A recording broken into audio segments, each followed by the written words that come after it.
안녕하세요. 승리한 가족 여러분, 그리고 강성성경연구원 여러분. 오늘은 스가랴 11장 9절에서 17절 말씀을 참된 목자를 거역한 자는 거짓 목자에게 유린당한다라는 제목으로 함께 말씀을 나누도록 하겠습니다. 자, 9절 말씀을 봅시다. 내가 이르되 내가 너희를 먹이지 아니하리라. 우리가 교만과 자기의 자고함에 빠져 있으면은 하나님께서는 반드시 심판을 하신다는 것입니다. 그때 무엇을 하시냐면 하나님께서 더 이상 공급하지 않으신다는 것입니다. 하나님께서 더 이상 개입하지 않으신다는 것입니다. 하나님이 그들을 죄악 가운데 내버려 두는다는 것입니다. 그때 어떻게 됩니까? 죽는 자는 죽는 대로, 망하는 자는 망하는 대로, 나머지는 서로 살을 먹는 대로 두리라. 못못하는 대로 두리라. 이들이 어리석은 상태에 있도록 하나님께서 방치하신다는 것입니다. 그래서 우리가 어제 말씀을 통해서 확인했던 것처럼 우리가 심판을 받을 만한 죄악이 우리 삶에 만연해 있는 대로 우리가 심판을 받지 않을 때는 우리는 더 긴장해야 됩니다. 더 회개에 앞장서야 되는 것입니다. 자, 10절 말씀을 보면 이에 은총이라 하는 막대를 취하여 꺾었으니 라고 얘기합니다. 우리가 이 10절과 14절을 보면은 어제 하나님께서 그 양떼를 먹이시기 위해서 은총이란 막대를, 연합이란 막대를 주셨어요. 근데 이것을 하나님께서 꺾어버리신다는 거예요. 어떨 때 꺾으냐면 이는 모든 백성들과 세운 언약을 폐하려 하십니다. 하나님께서는 이 언약을 근거로 우리에게 언약의 성취를 통해서 우리를 세우시고 우리를 먹이시고 우리를 구원하시는데 이것을 폐하신다는 겁니다. 근데 이것을 폐할 때 어떤 일이 발생하냐면 11절을 보면 당일에 곧 폐하여 내 말을 지키던 가련한 양들은 이것이 여호와의 말씀인 줄 아니라. 그 가운데도 하나님의 말씀을 지키던 가련한 양들, 끝까지 하나님 말씀을 의지하던 자들은 여호와의 말씀을 인정하고 이해하고 이 안에서 우리가 하나님의 구원의 은총을 더더욱 의지해야 된다는 걸 알아요. 근데 반대로 오히려 이 은총 안에서 성장했던 자들이 스스로 교만하여졌을 때 그들이 교만이 어떤 모습으로 나아가냐면 12절을 보면 내가 그들에게 이르되 너희가 좋게 여기거든 내 품삯을 내게 주고 라고 얘기합니다. 너희들이 지금 하나님께 받은 은총에 대해서 너희들이 스스로 어떻게 생각하냐는 거예요. 하나님의 이 구원의 역사에 대해서 어떻게 생각하냐는 거예요. 너희들이 정말 이것을 소중하게 여기고 이것을 절대적으로 여기고 하나님 앞에서 그 질서 앞에서 순종하면서 회개의 역사를 가지고 나가고 있느냐고 물어보는 거예요. 근데 그들이 하나님의 구원의 은총을 받았을 때, 하나님의 놀라우신 임재의 역사를 경험했을 때 그들이 어떻게 행동하냐면 그렇지 아니하거든 그만두라 했더니 그들이 뭐냐면 은 30개를 달아서 내 품삯을 삼은지라 라고 얘기해요. 은 30개는 여러분들 우리가 잘 알다시피 노예 한 명을 사는 값이에요. 그냥 우리가 있어도 그만 없어도 그만 하고 쓸 수 있는 그 정도의 금액이에요. 근데 이것이 뭐라고 여기냐면 이것이 우리가 하나님께 드릴 합당한 제사, 합당한 섬김의 모습이라고 얘기하는 거예요. 즉 하나님의 은총을 노예 하나처럼 취급하는 거예요. 노예 하나가 있어서 우리에게 조금 더 좀 편안한 생활을 줄 수 있을 만큼 그런 하찮은 것으로 여겼다는 거예요. 이것이 무엇에 대한 말씀입니까? 바로 예수 그리스도를 가룟 유다를 통해서 은 30에 팔아 넘기는 하나님의 구원의 역사를, 하나님의 이 놀라운 은혜의 역사를 이렇게 취급을 해버린 거예요. 그때 어떤 일이 발생해요? 13절 여호와께서 내게 이르시되 그들이 나를 헤아린 바 그 싹을 토기장에게 던지라 하시기로. 이것 너희들이 나를 이렇게 여긴다는 거 하나님께서 안다는 거예요. 그래서 토기장이 그 싹이 가장 작았던 성전에서 일하는 토기를 굽는 이 토기장애들한테 줘버린다는 거예요. 내가 그 은 30개를 여호와의 전에서 토기장에게 던지고라고 얘기합니다. 그래서 가룟 유다가 이 은 30을 던지자 어떻게 했어요? 향락자들, 이 연구자들이 없는 사람들의 무덤을 사서 그곳에 가룟 유다도 장사되게 만들죠. 이것이 얼마나 이스라엘 백성이 하나님의 구원의 역사를, 하나님의 은총의 역사를, 하나님의 영광의 이 승리의 역사를 얼마나 하찮게 여겼는지 보게 됩니다. 우리가 은혜 가운데 있을 때 가장 어리석은 모습이 바로 이 모습이라는 거예요. 이것을 우리가 소중하게 여기지 않고 하나님 앞에서 은혜로 여기지 않고 자기 자랑과 자기 교만과 자기의 경건의 결과로 여겼을 때는 마지막은 결국 이 모습이라는 겁니다. 오히려 하나님을 인정하지 않고 하나님의 역사를 의지하지 않고 나의 뜻대로 사는, 하나님의 방법은 중요시 여기지 않는, 하나님의 뜻은 존중받지 않는. 그래서 또 어떻게 해요? 14절에 이제 더 심한 징계가 나타납니다. 내가 또 연합이라 하는 둘째 막대기를 꺾었으니 이는 유다와 이스라엘 형제의 의리를 끊으려 함이로다. 이제 우리 교회가, 우리 가정이 형제의 의리 안에서 하나 되었던 우리가 이제 갈라지게 됩니다.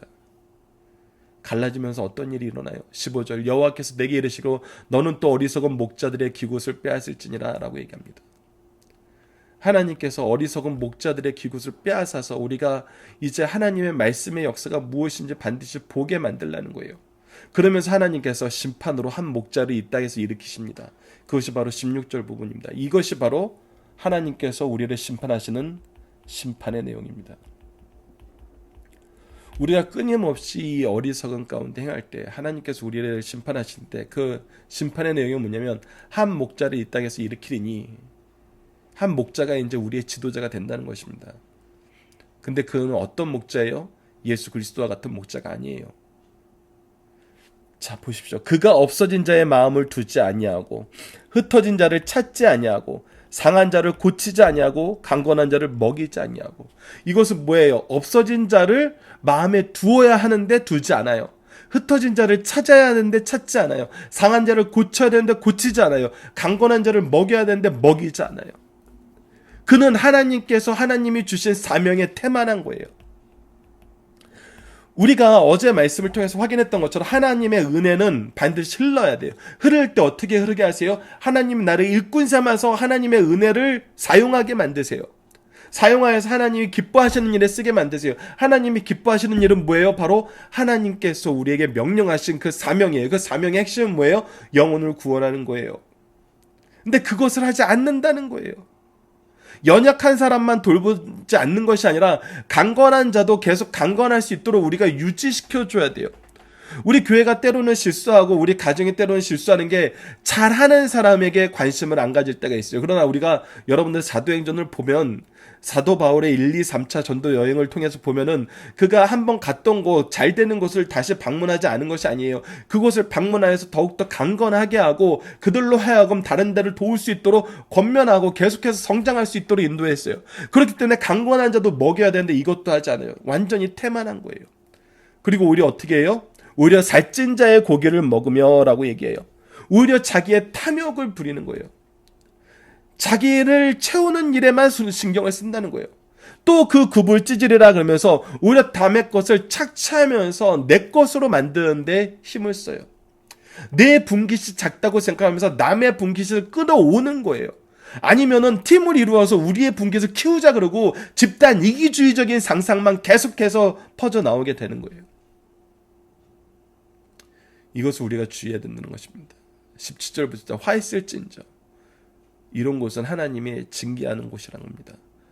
이런 것이 만연한 곳이 하나님의 징계가 나타나는 곳의 특징이라는 겁니다. 양떼를 버린 못된 목자여, 칼이 그의 팔과 오른쪽 눈에 내리니 그의 팔이 아주 마르고 그의 오른쪽 눈이 아주 멀어 버릴 것이라 하니라. 하나님의 뜻을 보는 눈이 상하고 하나님의 은혜를 전파하던 강건한 팔이 상함을 받게 돼요. 즉 하나님의 일을 하는 데는 정말 무능해지고 죄악으로 달려가는 데는 유능해진다는 것입니다. 여러분들 한국교회의 위기가 우리가 이런 위기가 아니라고 어떻게 얘기해요? 하나님이 세우신 지도자들이 하나님의 뜻을 보고 하나님의 일을 하는 데 무능해지고 세상적이고 정말 악한 것이라고 불리우던 그런 방법에는 유능해지는 모습. 이것은 무엇이다? 우리를 향한 하나님의 심판이다. 무엇에 의해서 왔던 심판이다? 우리들의 참된 목자를 거부하여서 온 심판이다. 그래서 우리는 이 문제를 해결하려면 어떻게 해야 된다? 우리의 참된 지도자인 예수 그리스도를 바라봐야 된다.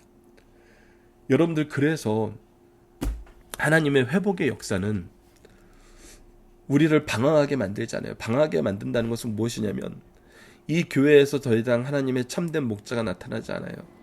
없는 것 같아요. 그럼 그곳을 떠납니까? 떠나서 참된 목자가 있는 곳을 방황합니까? 물론 여러분들 연약한 분들은 그렇게 하셔야 돼요. 정말 이제 막 하나님을 믿고 하나님의 구원의 은총이 무엇인지도 모르고 구속사가 무엇인지도 모르고 기도하는 것이 무엇인지 말씀 나누는 것이 무엇인지 우리가 하나님 안에서 산다는 것이 무엇인지 성도로서의 삶이 무엇인지 모르는 사람에게 이런 목자가 달려붙어 있으면은 그들은 영원히 모르고 살 수도 있어요. 이런 분들에게는 조용히 권면합니다. 그러나 우리가 이렇게 승리한 삶을 통해서 성경 전문 교사로 세우심을 받았다는 분들에게는 유리하는 그런 양이 되지 마시고 떠돌아다니는 양이 되지 마시고 떠나가는 양이 되지 마시고 어떻게 해요? 11절과 15절처럼 당일에는 곱해하며 내 말을 지키던 가련한 양들은 이것이 여호와의 말씀인 줄 알라. 여호와의 말씀이 무엇인지 아는 사람들. 그리고 또 너는 또 어리석은 목자의 기구들을 뺏으라 그러면서 어리석은 자들의 잘못된 것을 지적하면서 무엇이 하나님의 방법인지 얘기해 줄 수 있는 사람들이 되어야 된다는 것입니다. 어제 말씀과 연결해서 무엇하는 사람이 되어 양을 먹이는 사람이 되어야 된다는 것입니다.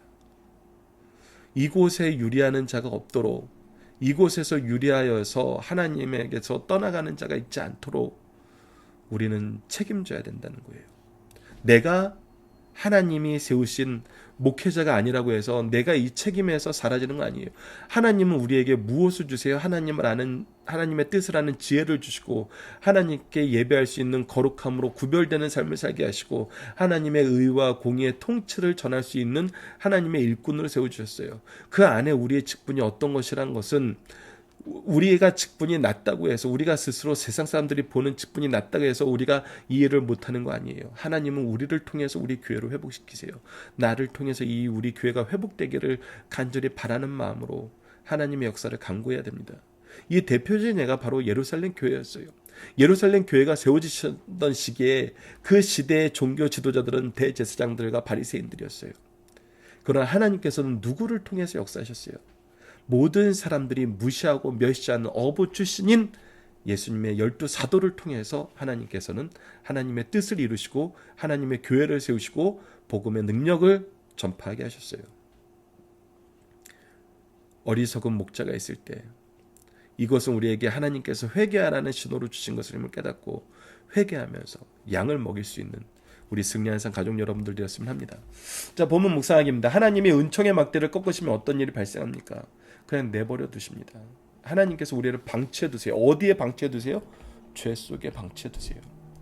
이건 너무 무서운 겁니다. 여러분들 우리가 죄를 짓고 심판받지 않은 걸 즐거워해서는 안 돼요. 기뻐해서는 안 돼요. 뭐 요즘 말로 이득 봤다고 생각해서 안 돼요. 여러분들 반드시 하나님께서는 이 내버려둔 상태가 심판이라는 걸 알아야 된다는 거예요. 두 번째, 어떤 사람들이 하나님의 역사를 바로 아나요? 바로 하나님의 말씀을 지키던 자들은, 하나님의 말씀이 무엇인지 알던 자들은 하나님의 역사를 바로 알아요. 폐역한 세대는 하나님의 역사를 어떻게 평가합니까? 이것을 하찮은 것으로 평가해요. 은 30개 그냥 있어도 그만 없어도 그만이라는 거예요. 이게 안타까운 겁니다, 여러분들. 하나님이 연합의 막대를 꺾으시면 어떤 일이 발생합니까? 이제 분열이 일어납니다. 그래서 분열이 일어났다는 것은 우리에게 두 가지예요. 정말 악한 자들이 와서 우리를 공격하고 있구나라는 걸 알아야 되고, 두 번째는 하나님이 우리를 심판하고 있구나라는 걸 알아야 돼요. 둘 다 무엇이 있어야 돼요? 하나님을 의지하고 인정하는 역사가 있어야 돼요. 회개의 역사가 있어야 돼요. 하나님께 돌아가는 역사가 있어야 돼요. 참된 목자를 거절하는 자들은 어떤 목자를 만나요? 어리석은 목자를 만납니다. 어리석은 목자들을 만나요. 마지막 6번째, 못된 목자들은 어떤 심판을 받게 되나? 못된 목자들을 통해서 우리가 어떤 심판을 받게 된다는 것이죠. 그들의 태만으로 인해서 우리가 더 이상 공급을 받지 못하고, 그들이 탐욕으로 인해서 우리가 더 이상 평안함을 얻지 못하고 안식을 얻지 못하고, 그들의 포악함으로 말미암아 우리는 유리하게 된다는 것입니다. 자, 본문의 중심 찾아봅시다. 첫 번째, 하나님께서 보호막을 거두시면 우리가 가진 모든 것이 무너진다는 겁니다. 그래서 우리는 오직 하나님이 우리를 보호하고 계신가 안 하신가 계신가를 봐야 돼요. 하나님이 우리를 구원하여 주시고 보호하여 주시기를 기도해야 돼요. 두 번째, 하나님의 사랑을 과소평가하거나 멸시하지 말라는 거예요. 하나님이 하신 일, 하나님의 은총을 무시하셔서는 안 돼요. 이것을 무시하고 무시하지 않고의 차이는 무엇이에요? 우리가 하나님을 인정하고 그 앞에 순종하면 우리가 그것을 인정하는 거예요. 그것을 소중히 여기는 거예요. 근데 우리가 교만하여서 하나님 뜻보다 더 높아지면 어떻게 된 거예요? 우리는 이것을 무시하는 거예요. 세 번째, 사람이 태어나서 좋은 지도자 스승을 만나는 것은 하나님의 축복임을 알아야 돼요. 그렇지 않으면은 우리는 어리석은 지도자를 만나야 돼요. 우리 자녀들에게 가장 큰 축복은 무엇이냐면 정말 좋은 지도자를 만나게 하는 거예요. 더 중요한 거는 우리가 좋은 지도자가 된다는 겁니다. 오직 말씀을 통해서, 하나님의 뜻을 통해서, 하나님의 은혜에 순종하고 무릎 꿇음을 통해서, 하나님을 인정함을 통해서, 그리고 우리 자녀들이, 제자들이 나에게 맡긴 하나님의 사명임을 깨달음으로 통해서, 우리의 은혜는 나를 위한 것이기도 하지만 동시에 무엇을 위한 거예요? 나의 자녀들, 나의 제자들, 나를 통해서 하나님을 믿게 하는 모든 사람들을 위해서 주신 것임을 알고 하나님의 뜻대로 사용할 때 우리는 이 축복을 누리게 되는 것입니다. 본문 다짐입니다. 이스라엘에게 있을 잠든 재앙은 언제 임합니까? 우리가 이제 예수님께서도 예언했던 대로 예루살렘에 재앙이 임할 때 로마에 의해서 멸망되는데, 이때 어떤 일이 발생하냐면 첫 번째는 기근과 각종 환란들이 닥치게 됩니다. 자연재해들이 발생해요. 그리고 나서 외세의 침략을 받게 되죠. 이 외세의 침략을 받으면서 동시에 무엇이냐면 내적인 폭력이 있습니다. 그래서 어떤 학자들은 이스라엘이 정말 로마에 의해 함락됐을 때 내적인 폭력이 너무 심해서 로마에 의해서 빨리 우리가 함락되기를 원했다라고 이렇게 해석하시는 분도 있는데, 그거 잘못된 해석입니다. 여러분들, 이 세 가지가 다 하나님의 심판이에요. 자연재해를 주시고 외적인 침략과 내적인 폭력이 하나님께서 내버려 뒀을 때 발생하는 것들이에요. 하나님의 보호가 걷어지면 발생하는 것들이에요. 그래서 이것을 우리는 무엇으로 봐야 돼요? 세 가지 다 하나님의 심판입니다. 이것을 하나님의 심판으로 안 보고 이것을 이제 내적 폭력에서 벗어나기 위해서 외적 침략을 강구했다라고 보면은 외적 침략이 무엇이 돼요? 구원이 되는 거예요. 그러니까 우리는 누구를 봐요? 하나님을 안 보고 로마를 보게 되는 거예요. 어리석은 겁니다. 가장 미련한 것이에요. 이걸 여러분들 잘 구분하셔야 합니다. 이스라엘의 배역망덕은 뭐예요? 하나님을 인정하지 않는 거예요. 하나님의 구원의 역사를 인정하지 않는 거예요. 하나님의 뜻을 인정하지 않는 거예요. 가장 어리석은 거라는 겁니다. 세 번째, 여호와를 헤아린 싹쓸 토지장에 던지라는 말은 뭡니까? 하나님께서 이것을 내버려 두시고 이 하나님의 구원의 역사 안에서 이제 가룟 유다에 의해서 이것이 어떻게 성취됨을 미리 가르쳐 주신 거예요. 자, 그리고 마지막으로 못된 목자의 특징은 무엇입니까? 첫 번째는 태만했다는 거예요. 두 번째는 이기적이었고, 세 번째는 잔악하다는 거예요. 이것이 우리가 앞서 살펴봤던 내용들입니다. 자, 그러면 본문 적용하게 봅시다. 어리석은 지도자들이 지속적으로 어리석은 일을 반복하는 것은 무엇을 의미하나요? 이것이 무엇이라고요? 하나님의 심판이라고요. 이것을 깨달아야 돼요. 내가 지속적으로 어리석은 일을 하고 우리 지도자들이 어리석은 일을 반복하는데도 잘 되는 것 같아요. 여러분 그러면 정말 긴장하셔야 됩니다. 심판의 때가 가까우고 있다는 뜻이에요.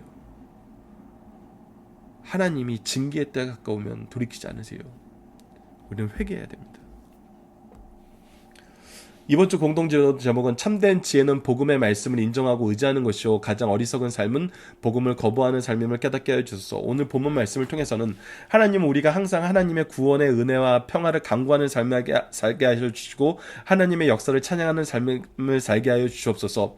두 번째는 지도자가 어리석어지는 것은 하나님의 진노임을 깨닫고 하나님을 아는 지혜와 구원의 은총을 강구하는 지도자가 되도록 항상 기도하는 교회가 되게 하여 주소서라고 기도하는 우리 승리한 상 가족 여러분들, 강성 성경 연구원 여러분들 되었으면 합니다. 감사합니다.